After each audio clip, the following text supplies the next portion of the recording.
we need to manage our emotional state through the experiences or challenges that we have. And we also need to solve the deeper problem.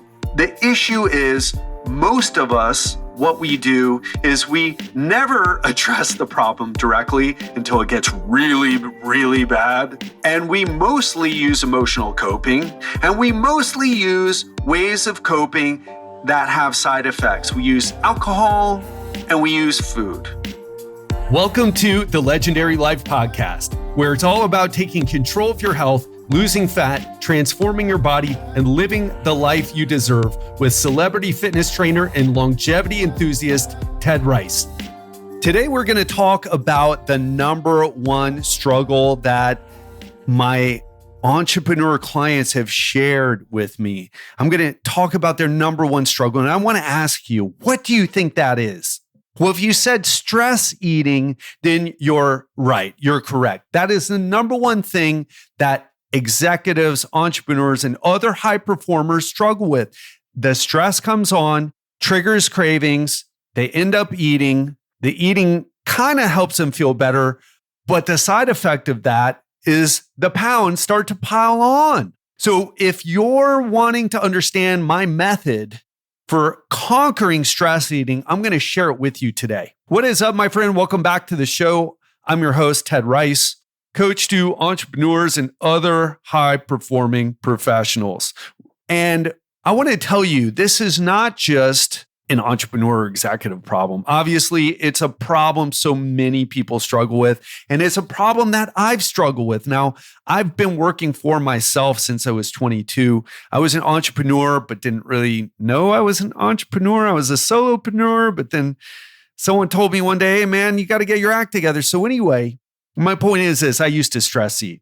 And it took me a long time to figure out I was doing it, because the issue was that I was always thin. I was always lean. In my teens, I was super lean. You could always see my abs. My problem was putting on weight, but I was stress eating as a kid. I would binge eat all the time. I just burned it off. And as I got in my 20s, everyone thought I was so healthy because I was lean. I was even in better shape. My muscles were bigger, but I was still stress eating. And in my 30s, well, not only was I stress eating in my 20s, I was stress smoking marijuana and I was stress drinking. And in my 30s, I kind of gave up the weed, but alcohol, more socially acceptable. Did plenty of that in my 30s, at least up in my early to mid 30s. And I didn't realize what I was doing. It took me until my 40s, actually, or my late 30s, really. And then in my 40s, where I remember the first time that I could have some sweets in the refrigerator or freezer and not have them like call to me. Like I would be sitting there in my house and I know the sweets are in the refrigerator. I know the ice cream's in the freezer and I can't help myself. I try to say no, and maybe I'm successful, but eventually I'm going to give in and eat whatever's in there. And I remember when Giselle and I split up, it's my ex-wife, when we realized that we were more business soulmates and not soulmates in the way that we would be together in marriage. And I remember when we first split up, I was heartbroken and she was crying. I was crying. We still knew we were going to work together. We had a dream of this business together. This business has given us so much joy and freedom and really saved our lives. But that part needed to end. And when it did, it hurt so bad. But a few weeks later, for me, because Giselle doesn't really have the stress eating problem. She has other stress problems, but stress eating, she's always maintained a good body size, always. But for me, I remember a few weeks into it, I started to get past the sadness of breaking up and divorcing, really. And I was in therapy. And I started to see the way out. I started to see the opportunities instead of the loss. I was making that shift. If you've been divorced, you know what I'm talking about. You're like, everything's over. My life is over. I'm divorced. Oh, nobody's ever going to love me or want to be in a relationship with me again. I'm old. Giselle and I were together for 7 years. And I started to move into, women still do find me attractive. Women that I find attractive still find me attractive. And I have all these qualities. And I started to realize that. I started to feel better. I started getting leaner. In fact, I got into the best shape of my life up until that point in 2019 in Bangkok, Thailand. And I remember I had gone food shopping at the Tesco Lotus that was a few blocks down from the condominium complex I was staying in. And on the way out of the Tesco Lotus, there's this Hokkaido cheese tart place. And they're delicious. I don't know if you've ever had the Hokkaido cheese tarts. In Thailand, they're just crazy for Japanese ice cream and sweets, and with good reason, because they're delicious. Some of the best ice cream and sweets that I've had have been in Thailand, but they were Japanese. So I picked up 6 because it was buy 5 and get the 6th one free. I took them back to my house. I ate a couple, or maybe half, and I left the others. And I'm like, wow, I don't recall the last time I've ever been able to do that. And that got me thinking, like, what happened? I felt like a drug addict for most of my life when I had cookie dough ice cream in the refrigerator, in the freezer. And that's what I want to talk about today. So if you resonate with any of that, let's jump in. The first thing is being able to distinguish between physical hunger and emotional hunger, or stress-induced craving. So physical hunger comes on gradually. You feel it in your stomach.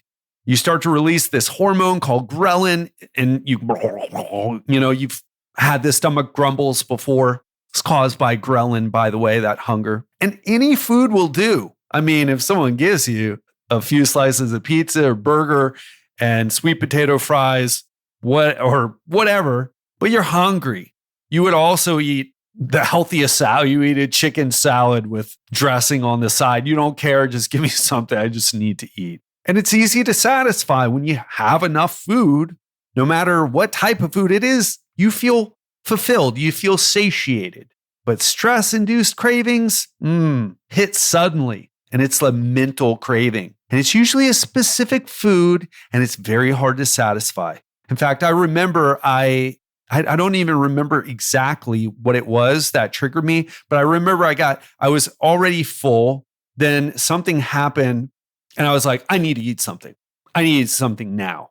And it wasn't baby carrots, organic baby carrots. I needed some sugar.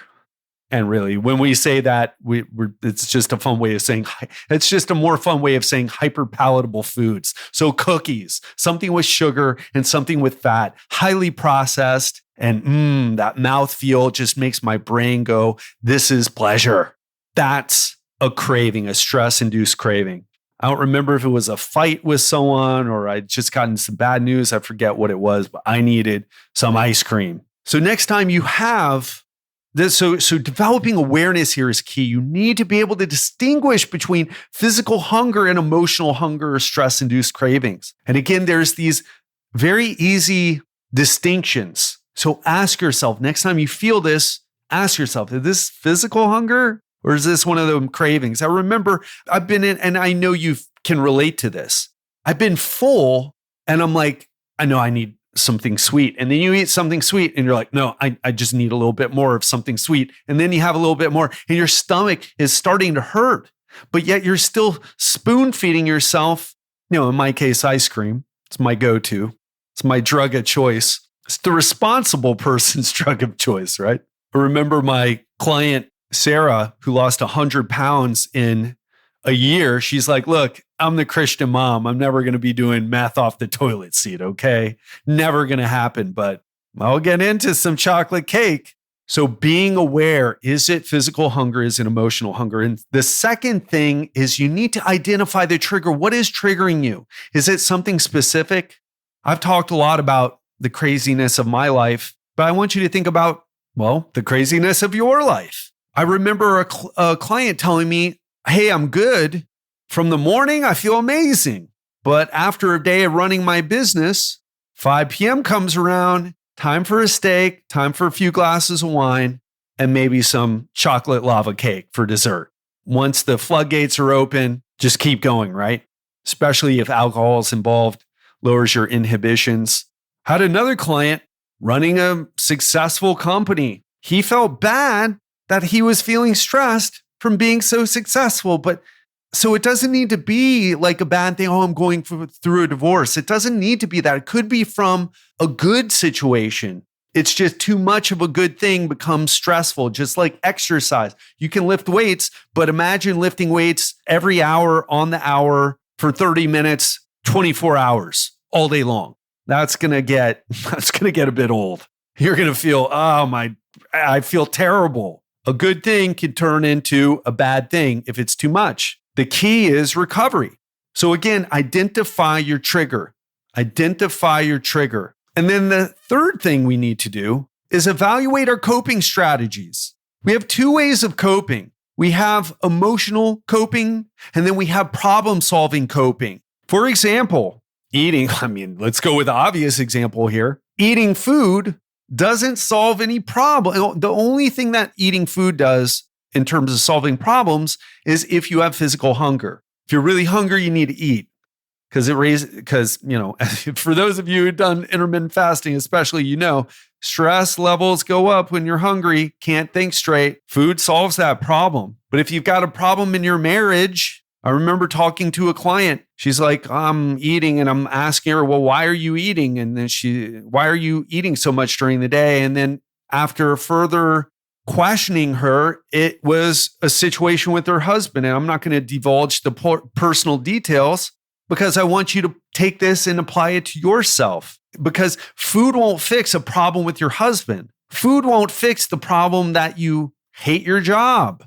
Food won't fix the problem that you're single after a divorce and lonely. And I want to talk about this again, emotional-based coping and problem-solving coping. So obviously eating food is you're trying to shift your emotional state, but it doesn't really help you. Actually, I want to take that back. There is some studies showing that it does cause a change in the brain and lowering of stress levels. I believe the study was done on ice cream. So it actually does help you, but it's momentarily. It helps you momentarily, and it has a side effect of making you fat. We could also use exercise. Exercise doesn't fix the problem in your marriage. It doesn't fix the problem in your business either, but it shifts your emotional state. Now, I want to say this too. I think a good time to talk about this. We need both. We need to choose. We need to manage our emotional state through the experiences or challenges that we have. And we also need to solve the deeper problem. The issue is most of us, what we do is we never address the problem directly until it gets really, really bad. And we mostly use emotional coping, and we mostly use ways of coping that have side effects. We use alcohol and we use food. And some of us who are more unconventional, a little bit more rebellious, use things like other drugs. I should also say this too. Actually, I went from one extreme to another. So I was high all the time in my 20s. Don't want to go off on a tangent on why that was. But if you know my story, you can put two and two together pretty easily. But I remember when I switched gears and I went from being stoned all the time to going to jujitsu all the time. And I want to say this too, because I think it's important, because I know some of you, I know there's someone right now who's going to relate to this. I ended up changing one extreme thing for another extreme thing. And what was that extreme thing? In my case, it was Brazilian Jiu-Jitsu. Oh, what's wrong with that? Well, my knee cartilage in both knees, especially in my left knee, and the herniated discs in my neck, although that was partially from a car accident as well. So even if you're using a quote unquote healthy way of coping with emotions, like exercise, it can become negative. And I want to say this too. I think it's another important nuance here. There's every once in a while, if you stress eat, it's not the end of the world. It's just that we preferentially and excessively medicate ourselves with food and drugs. And we typically don't deal with the deeper issues. Some of us probably, this podcast is for high performers, but people who are off in la la land, listening to music all the time and just really unaware, they probably never deal with the deeper problems in their life. And it doesn't potentially hit them until they're on their deathbed. But you're not one of those people. You're here. But even us, we don't deal with the deeper problems. So how are you handling your stress? What are the things that you're doing? And I want to share with you some of the things that I switched to. How did I become emotionally healthier in dealing with my stress? So one of the things I started doing, I started getting massages. I started getting acupuncture. I started doing meditation. I meditate almost every day. And when I'm feeling stressed, I meditate more. For most people, when they're feeling stressed, most Americans at least, they exercise less. They anything good, they drop and they just eat and watch TV and drink. So that is what we need to be aware of here. Evaluate our coping strategies. How much of the emotional coping am I doing? How much of the problem solving am I doing? And how healthy is my emotional coping? Am I running to the easy things that shift my emotional state, like ice cream and alcohol? Or do you have more of a variety? And this one's a bit of a tough one. And I want to tell you, I've been in America. Welcome to America. I've been in America for a couple months now. It's the longest time I've been in America in the past 3 years. And the culture here dealing with stress sucks. It's no wonder everyone is so stressed the fuck out here. In Thailand, there's a massage parlor on every corner. And no, not that type of massage parlor. Get your mind out of the gutter. Real massage parlors, real massage places. They do all manner of things. And yes, still get your mind out of the gutter because I'm talking about they do foot massages, they do deep tissue massages, they do Thai massages, they do oil massages, they do facials, they do all these different things. More recently in Mexico, I was getting a massage weekly. I was getting like 2 or 3 massages weekly as often as I felt I needed it because I was feeling quite stressed there. And I would also have friends that I would meet and go to the spa at the Hyatt there. And we jump in the sauna, we jump in the jacuzzi, and we jump in the cold plunge pool. I'm going to be heading back to Brazil. I got an acupuncturist there. I've got a massage therapist there. I've got friends that I'm going to go and hang out with and do fun things like drive go-karts. They've got professional go-karts there. So that's what I do. And here in Orlando, there are some there are great massage people here. They're a little hard to find and it's a bit more expensive.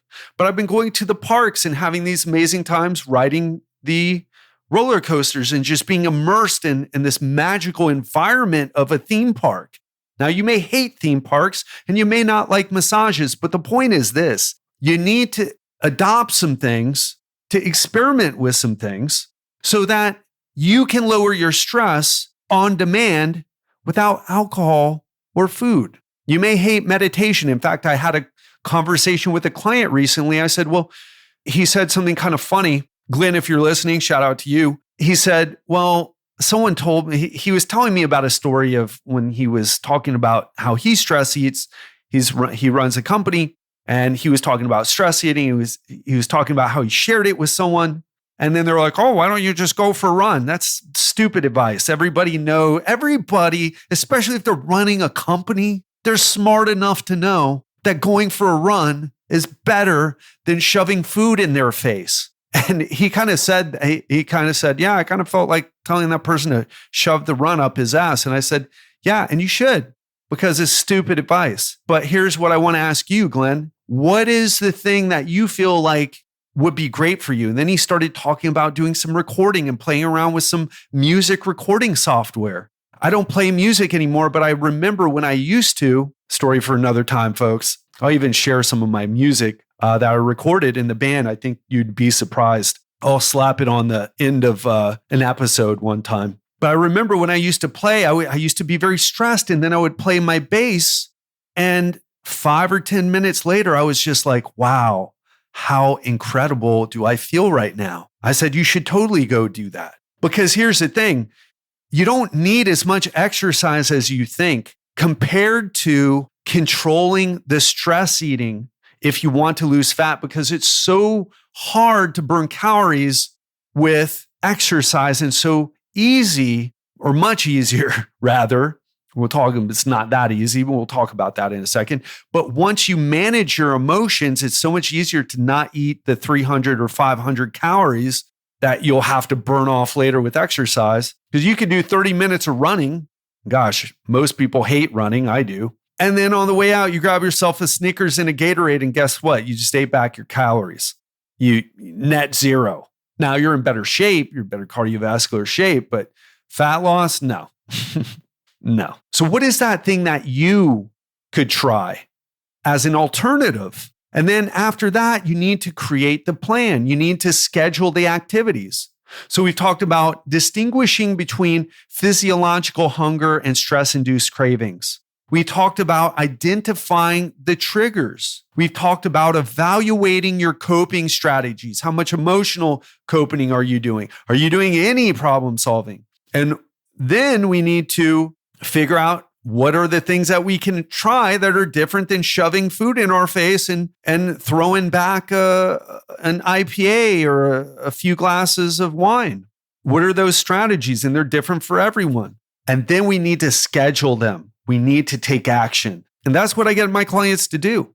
And it works, provided that you take action. And I want to tell you something. You might say, well, I don't want to do anything. I don't have anything. Well, then if you don't have anything different, then you need to go experiment.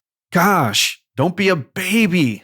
Go experiment. You're going to feel so much better in your life when you go try new things. You may not like them. You may try meditation and go, not a fan. Okay, cool. What are you a fan of? Maybe it's dancing.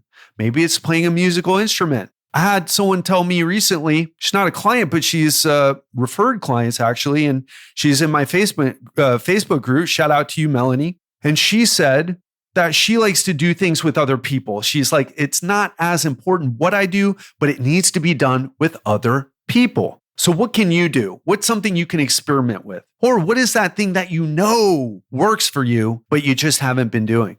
And go do that. And it's as simple as that. It's as simple and as hard as that. And I want to tell you, if you resonated with this and you feel like you need some help, you need some accountability, you need someone to guide you through this process, because holding yourself accountable isn't working, and the other people in your life, you love them, they're supportive, but they can't support you in this way to get the job done, and you need someone to do that, then you and I should talk. And if that's the case, go to Legendary Life Podcast. Oh, I'm sorry. I'm ruining that. LegendaryLifeProgram.com/apply. LegendaryLifeProgram.com/apply. What is that for? That's for a 15-minute call for you and I to hop on, talk for a bit about what's going on, to dive a bit deeper, and for you to come up with a strategy. And if it feels like a good fit for you and you feel like a good fit for what I do, I might invite you to be part of the coaching group. But it's a free 15-minute call, LegendaryLifeProgram.com/apply. Who should apply for this? Well, I work with executives, entrepreneurs, and high performers. If that's you and you have received coaching in the past and you know the power of coaching and you're an action taker, let's do it. This is for you. If you're someone who's wishy-washy, if you're someone who really doesn't have it together, maybe you should be listening to another podcast even, because health and fitness isn't your major problem. Maybe it's more financial. Then it's not the call that you should make. But if you're an executive, an entrepreneur, if you're looking to get this handled, you need help, even though it's hard for you to admit that you need help. I've been working with entrepreneurs and executives for 23 years. Let's hop on a 15-minute call to see if I can help you. All right, that is it for today. And I want to ask you, what is the big thing that you can take from this podcast and go implement? Because I don't want you to look. Even if you're binge listening to the podcast, it's cool. I get it. Take notes though. What is something that you can take action on and go and do? Don't just binge listen. That's the problem. We all get high off the information. The dopamine flows when we learn new things. But if we never implement what we learn, our lives don't change. So go change your life. Remember, learning is learning and applying, learning and applying. It's not just learning. Well, I would apply, but I just need to learn a little bit more. So learn. That's not learning. Learn, apply. So go and conquer stress eating. Have an amazing weekend, and I'll speak to you on Monday. This time, I'm going to have another special guest on the show. His name is Dr. Mark Bubbs. He's a naturopathic doctor, consultant, performance nutritionist, and just an all-around amazing person. For almost 2 decades, Dr. Bubbs has been working with elite and professional athletes, busy executives, and other motivated individuals using his own evidence-based approach to nutrition, fitness, and lifestyle. He's also the host of the Performance Podcast and a speaker at health, fitness, and medical conferences across Canada, USA, UK, and Europe. So if you want to find out how to take your health to the next level and do it sustainably, that's what I'm going to have a conversation with Dr. Bubbs about. So tune in on Monday for this incredible episode. I know you're going to love this one. Have an amazing week and speak to you soon. Okay, I've got something exciting to share with you. Over the past few months, my team and I have been working hard behind the scenes to create something special for you, my listeners. If you're an executive, entrepreneur, or other high performer looking to lose 20 to 30 pounds of fat, transform your body, and to do it all without giving up your favorite foods or your social life in the process, then you're going to want to hear this. I've never done anything like this before, but I'm confident it's going to help you win big with your health in 2022. So if you're excited to see what I have planned to help you, go to legendarylifepodcast.com/Facebook to join my exclusive Facebook group. Again, that's legendarylifepodcast.com/Facebook. See you inside.